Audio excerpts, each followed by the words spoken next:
$420 months, 730 hours per month, a total of 306,000 hours. All right, come on, stand up, let's go. How much is, there you go. Just the mind, just to make best of the mind, you know what I'm saying? All right. Thank y'all, man.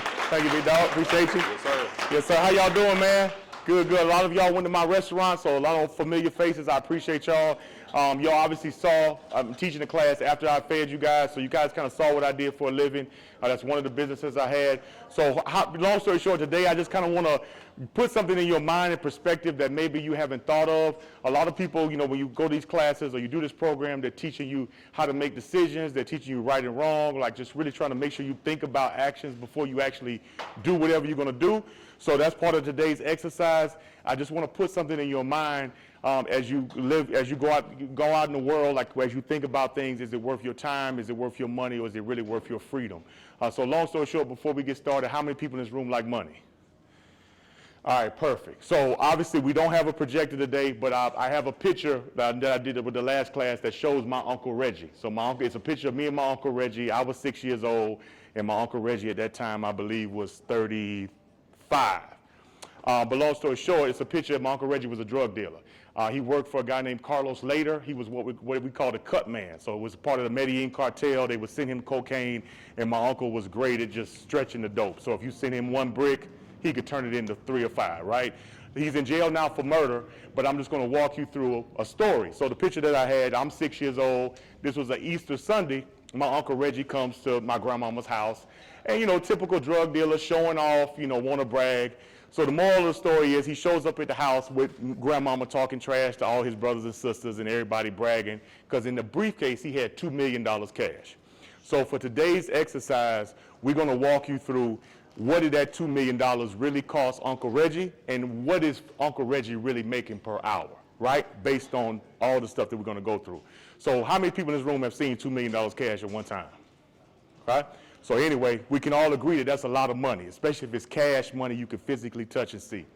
All right, we start off with $2 million cash.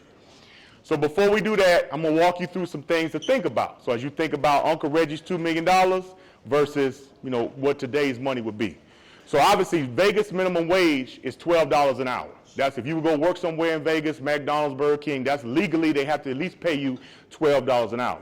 A lot of you guys came to my Cuban restaurant and ate Cuban sandwiches, rice, and everything. I pay my employees $20 an hour. Nobody in my restaurant makes less than $20 an hour, right? My chef makes $75,000 a year, but if you just went there and washed dishes, you would at least make $20 an hour. So Vegas pays 12, I pay 20.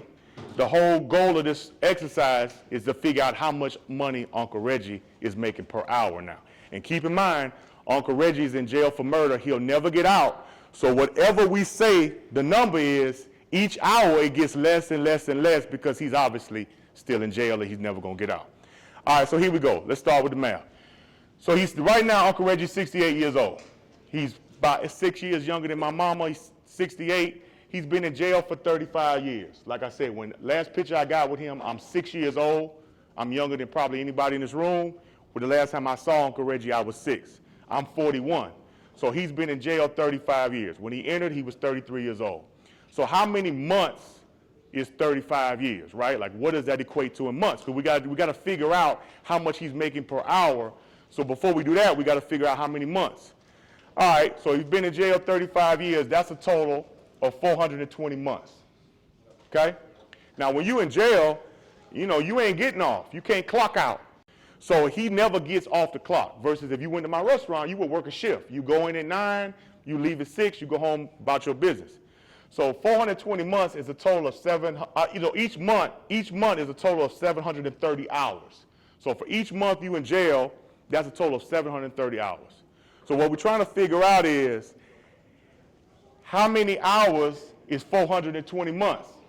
So I already did the math for you. So you've been in jail 35 years, that's 420 months, it's 730 hours per month. Uncle Reggie has been basically locked up for 306,600 hours and counting, because he's still in jail. He ain't getting out. So in the total of these years, he's been locked up for a little bit over 300,000 hours. All right. So now we go back to that $2 million that he had, which everybody agreed is a lot of money. Nobody in this room has seen $2 million cash. So we say, all right, you take the $2 million divided by the 306,600 hours that he's been in jail, because we're trying to figure out his hourly rate. And does anybody have any idea how much that is per hour? $6. You close. You're really close. And keep in mind, whatever you tell me is going to have a negative sign to it. Because he ain't getting out tomorrow. He ain't getting out this afternoon. He'll never get out. They actually gave Uncle Reggie the death penalty, which in Florida, where I'm from, is the electric chair. So he's on death row. He'll never get out. Life without parole. Second guess, you're super close. You're less than $1 off. Now you buy 50 cents off. There you go. Hit you with moral decisions. I'm not here to be your moral compass. I'm not here to be your daddy, your mama, your grandmama, your pastor. None of that. I'm here to basically, let's talk money, right? Because you're going to be tempted in the streets to make a decision that's probably not in your best interest. You're going to be tempted to make a decision that is tempting because it is a quick lick. It's more money than technically working at McDonald's for that transaction or whatever you might be tempted to do. It seems appealing. It's probably less work than if you really had to go to my restaurant and wash dishes for 8 hours. But in the long term, if a lot of y'all in this room are hustlers, a lot of y'all, right? You're probably in this room because maybe it was a hustle that got you in trouble. Let's be real.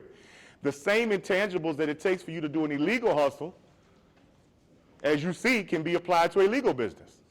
If you take the moral out of it, we're just talking numbers. So if you really like numbers, or if you really like money, you got to ask yourself, what is the best decision for you based on the math we just did? Hey, I'm going to do this, I'm going to do that. But if you keep going down that train of thought, you're still losing time. You're still losing time that you could be doing something positive and, quite frankly, doing something that can't be taken from you. So now, this is just the hourly rate. I did y'all a huge favor. I didn't account for bond or bail money. I didn't account for your lawyer. I didn't account for the fact that this is on your criminal record. I didn't account for a lot of other factors that happen in the streets where that's still costing you money. A paid lawyer is not free, right? A bond, somebody had to bond you out, even if it's your mama, grandma, auntie, or whoever. Somebody had to pay for you to get out. I'm just doing you the favor with the hourly rate. You know, Uncle Reggie's trial attorney was probably $200,000 when he went to jail for a murder charge. So that's not included in the math. I'm gonna spot you that money, and let's just talk the hourly rate. Not to mention, how many of y'all here been locked up already? Okay? All right. Most times when you are locked up or something like that, or while you're getting locked up or as you get locked up, people know you down on your luck. So a lot of the stuff, what I call as a business person, I call dead money. You can only drive one car at one time. You can only wear one pair of Jordans at one time. So a lot of the stuff that we prioritize to do something illegal for, you're really paying for it twice. It's what we call, you basically buy off the lot, you've lost 40%. Now, it might feel good to pull up in that G-Wagon and impress your friends, but the money that you're paying for that car versus the money that's really costing you on the back end, you can't make. But a lot of drug dealers, they do that. That's where they spend their money. Clothes, jewelry, shoes, women, going out to the club, all this stuff that we call basically a liability. You're not going to get any of that money back. After you take them pictures for Instagram, after you pull up on your homeboys 3 or 4 times in that Hellcat, it's worn off its luster. So what happens when you go to jail? People buying this stuff off of you for pennies on a dollar. So every Mercedes my uncle had, hey man, you know, you going to jail for murder. You know, that $100,000 Mercedes, I'll give you 20 grand for it.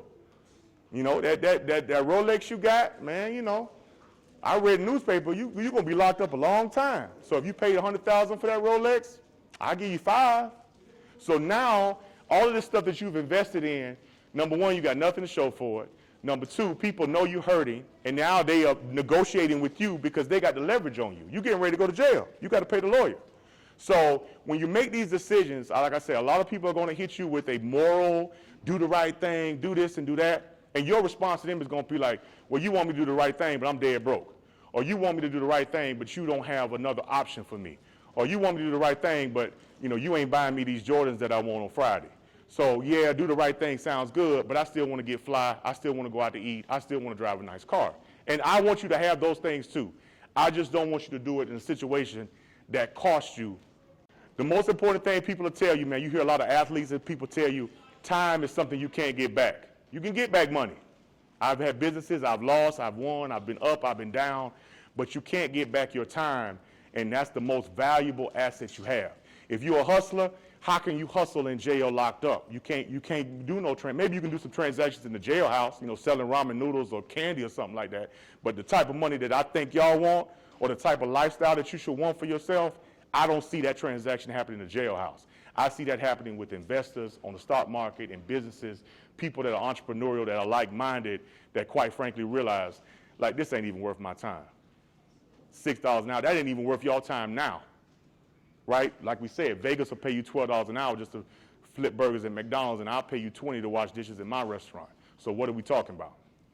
Now, obviously, you got to apply and do the job. We just ain't hiring random people off the street. But upon you being qualified and upon you being hired, that's what I'm paying. I'm just trying to show you that it's a possibility, that it's out there and people have made those decisions.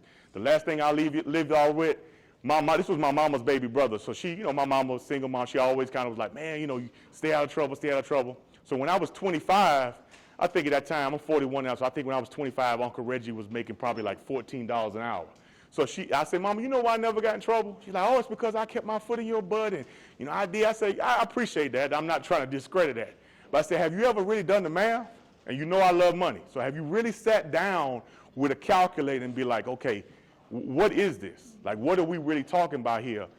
I value all of y'all in this room, and I promise you, if you work for me, I would never pay you $6.50 an hour. I got too much respect for y'all. But that's what Uncle Reggie getting paid.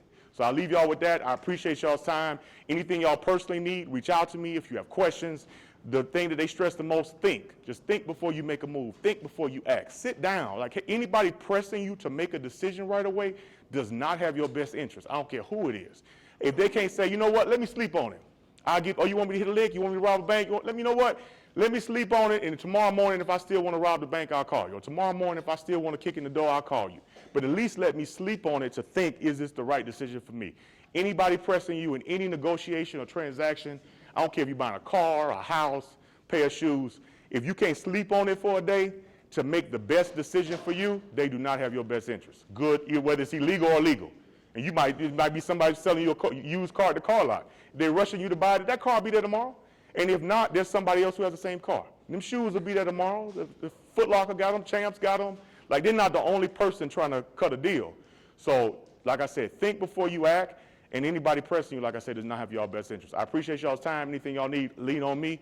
Any resource, any way I can help, you got me for life. Appreciate y'all. Yep. Get it. All right. Good, baby. Yeah, you always, brother.